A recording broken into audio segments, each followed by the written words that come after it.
Assalamualaikum warahmatullahi wabarakatuh. Perkenalkan, nama saya Najmina Husnia dengan NIM 250006214. Di sini saya akan menjelaskan tentang penyelenggaraan sistem pendidikan nasional dengan matkul dasar-dasar ilmu pendidikan. Dalam Undang-Undang Nomor 20 Tahun 2003 tentang Sistem Pendidikan Nasional telah diatur mengenai kategori pendidikan dengan tahapan yang jelas. Tahapan-tahapan ini berupa jalur, jenjang, dan jenis kependidikan yang diatur dalam ketentuan pasal 13 sampai pasal 32 Undang-Undang Nomor 20 Tahun 2003 tentang Sistem Pendidikan Nasional. Jalur pendidikan. Pengertian jalur pendidikan menurut pasal 1 ayat 7 Undang-Undang Nomor 20 Tahun 2003 tentang Sistem Pendidikan Nasional adalah wahana yang dilalui oleh peserta didik untuk mengembangkan potensi diri dalam suatu proses pendidikan yang sesuai dengan tujuan pendidikan. Jalur pendidik terdiri dari pendidikan formal, pendidikan non-formal, dan pendidikan informal. Pendidikan formal adalah jalur pendidikan yang terstruktur dan berjenjang yang terdiri atas pendidikan dasar, pendidikan menengah, dan pendidikan tinggi. Pendidikan non-formal adalah jalur pendidikan di luar jalur pendidikan formal yang dapat dilaksanakan secara terstruktur dan berjenjang. Pendidikan informal. Pendidikan informal adalah jalur pendidikan keluarga dan lingkungan. Jenjang pendidikan. Jenjang pendidikan menurut ketentuan pasal 1 ayat 8 Undang-Undang Nomor 20 Tahun 2003 tentang Sistem Pendidikan Nasional adalah tahapan pendidikan yang ditetapkan berdasarkan tingkat perkembangan peserta didik, tujuan yang akan dicapai, dan kemampuan yang dikembangkan. Jenjang pendidikan formal yang terdiri atas pendidikan dasar, pendidikan menengah, dan pendidikan tinggi. Pendidikan dasar yaitu merupakan jenjang pendidikan yang menjadi dasar untuk melanjutkan ke pendidikan tingkat menengah dapat berbentuk sekolah dasar, madrasah ibtidaiyah, atau bentuk lain yang sederajat, sekolah menengah pertama, dan madrasah sanawiyah, atau bentuk lain yang sederajat. Pendidikan menengah merupakan kelanjutan dari pendidikan dasar yang terdiri dari pendidikan menengah umum dan pendidikan menengah kejuruan. Pendidikan menengah berbentuk sekolah menengah atas, madrasah aliyah, sekolah menengah kejurusan, madrasah aliyah kejuruan, dan bentuk lainnya yang sederajat.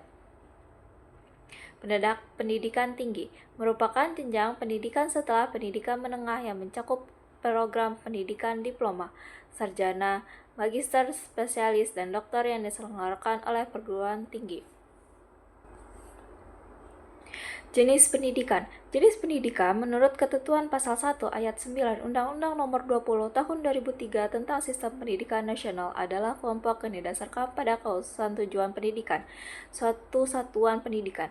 Jenis pendidikan meliputi pendidikan umum, merupakan pendidikan dasar dan menengah yang mengutamakan perluasan pengetahuan yang diperlakukan oleh peserta didik untuk melanjutkan pendidikan ke jenjang yang lebih tinggi. Kedua, pendidikan kejuruan merupakan pendidikan menengah yang mempersiapkan peserta didik terutama untuk bekerja dalam bidang tertentu.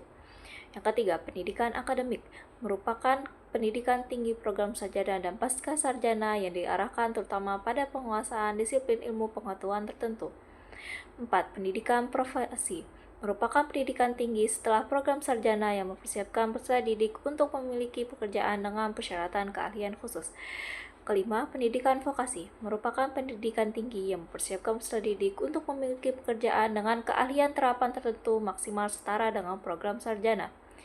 Keenam, pendidikan keagamaan merupakan pendidikan dasar menengah dan tinggi yang mempersiapkan peserta didik untuk mendapatkan jalan peranan yang menuntut penguasaan pengetahuan tentang ajaran agama dan menjadi ahli ilmu agama. Ketujuh, pendidikan khusus merupakan penyelenggaraan pendidikan untuk peserta didik yang berkelainan atau peserta didik yang memiliki kecerdasan luar biasa yang diselenggarakan secara inklusif atau berupa satuan pendidikan khusus pada tingkat pendidikan dasar atau menengah. Standar Nasional Pendidikan adalah kriteria minimal tentang sistem pendidikan di seluruh wilayah hukum Negara Kesatuan Republik Indonesia. Standar Nasional Pendidikan diatur dalam Peraturan Pemerintah atau Permen Nomor 19 Tahun 2005 tentang Standar Nasional Pendidikan.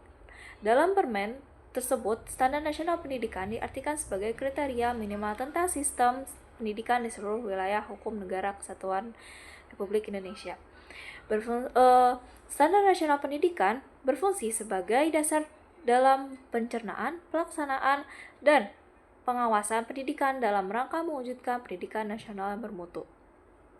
Sedangkan tujuannya adalah menjamin mutu pendidikan nasional dalam rangka mencerdaskan kehidupan bangsa dan membentuk watak serta peradaban bangsa yang bermartabat.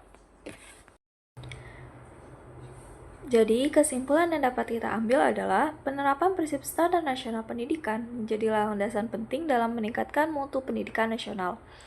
Setiap standar memiliki peran yang saling berkaitan untuk memastikan bahwa proses pendidikan berjalan secara terarah, efisien, dan berkualitas. Standar kurikulum pendidikan menjamin bahwa isi pembelajaran relevan dengan kebutuhan peserta didik dan perkembangan zaman. Standar proses mengatur agar kegiatan belajar mengajar berlangsung secara interaktif, inspiratif, dan menyenangkan. Standar berpengetahuan, berkarakter, serta siap menghadapi tantangan global. Selanjutnya, standar pendidik dan tenaga pendidikan memastikan guru dan tenaga pendidikan memiliki kualifikasi serta kompetensi profesional yang memadai. Standar sarana dan prasarana mendukung terlaksananya pelajaran yang efektif dengan menyediakan fasilitas yang layak dan aman. Standar pengelolaan menuntun lembaga pendidikan untuk memiliki tata kelola yang transparan, akuntabel, dan berorientasi pada peningkatan mutu. Standar pembiayaan menjamin ketersediaan dana yang cukup untuk pelaksanaan seluruh kegiatan pendidikan agar tidak ada hambatan dalam proses belajar mengajar. Selain itu, standar penilaian pendidikan berfungsi untuk mengukur pencapaian kompetensi peserta didik secara objektif dan berkelanjutan. Proses evaluasi, akreditasi, dan sertifikasi juga menjadi bagian penting dalam memastikan setiap satuan pendidikan memenuhi kriteria mutu yang telah ditetapkan. Semua hal tersebut bermuara pada sistem penjaminan mutu pendidikan yang berfungsi untuk memantau, menilai, dan meningkatkan efisien kualitas pendidikan secara terus-menerus. Dengan penerapan prinsip dan standar tersebut secara konsisten, lembaga pendidikan dari jenjang PAUD hingga perguruan tinggi dapat menciptakan proses pembelajaran yang bermutu tinggi, menghasilkan lulusan yang unggul secara akademik, berkarakter kuat, serta siap berkontribusi bagi masyarakat dan pembangunan bangsa. Jadi, penerapan prinsip standar nasional pendidikan memiliki peran penting dalam meningkatkan mutu pendidikan di Indonesia. Prinsip-prinsip dalam standar nasional pendidikan seperti menyeluruh dan sistematik, berorientasi pada mutu dan pemerataan, fleksibel dan adaptif, berkeadilan serta inklusif, dan berlandaskan nilai-nilai Pancasila, menjadi pedoman bagi sekolah dalam menjalankan seluruh proses pendidikan secara terarah. Melalui penerapan prinsip-prinsip tersebut, setiap satuan pendidikan dapat mengelola pembelajaran, tenaga pendidik, serta sarana dan prasarana secara aktif sehingga tujuan pendidikan nasional dapat tercapai. Sebagai contohnya, saya mengambil pada jenjang PAUD. Penerapan prinsip berorientasi pada mutu dan pemerataan diwujudkan melalui layanan pendidikan yang ramah anak. Dengan kegiatan bermain yang mendidik sesuai tahap perkembangan mereka, pemerintah juga memberikan bantuan operasional atau BOP agar setiap anak tanpa memandang latar belakang ekonomi bisa memperoleh layanan pendidikan usia dini yang layak. Dengan demikian, mutu PAUD meningkat karena anak-anak tumbuh dan berkembang sesuai potensi mereka. Mungkin cukup sekian penjelasan dari saya. Assalamualaikum warahmatullahi wabarakatuh.